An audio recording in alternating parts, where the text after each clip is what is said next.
অমর একুশে গ্রন্থমেলায় ঘনিয়ে আসছে শেষের মুহূর্ত। মেলার 25তম দিনে বেড়েছে ক্রেতা দর্শনার্থীর ভিড়।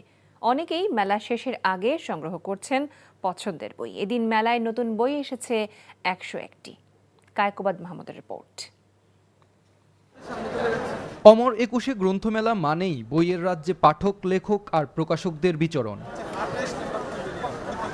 আগ্রহ জাগানিয়া বই পেলে হাতে নিয়ে উল্টে পাল্টে দেখা, পছন্দ হলে সংগ্রহ করা, বইয়ের প্রতি ভালোবাসার এই চিত্র দেখা যায় প্রতি ফেব্রুয়ারি মাস জুড়ে। নতুন বইয়ের আকর্ষণীয় গন্ধ আর লেখক পাঠকদের পদচারণায় মুখর বইমেলার চলতি আসরে চলে এসেছে শেষের প্রহর।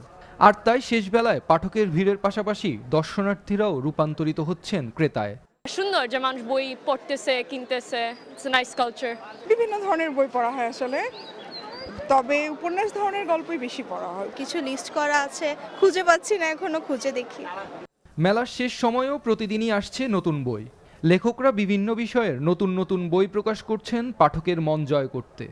আইডিয়েশন স্টেজ থেকে তারা একেবারে প্রোডাক্ট কমার্শিয়ালাইজেশন করা পর্যন্ত যতগুলো স্টেজ, সেগুলোতে কোথায় কি করবে তারা, ওই গাইডলাইনগুলো এখানে আছে। মানচিত্র না থাকলে নিজেদের অস্তিত্ব থাকে না, তাই নিজের জন্য দেশের জন্য কাজ করতে হবে। এভাবে 242টে বানিয়ে দিয়ে আমার এই বইটা প্রকাশিত হয়েছে। যারা নতুন প্রতিষ্ঠান খুলেছেন, ব্র্যান্ডিং ইস্যু নিয়ে যত ধরনের প্রবলেমগুলো, এটা আসলে সমাধানের জন্যই এই বইটা আসলে বাজারে এসছে।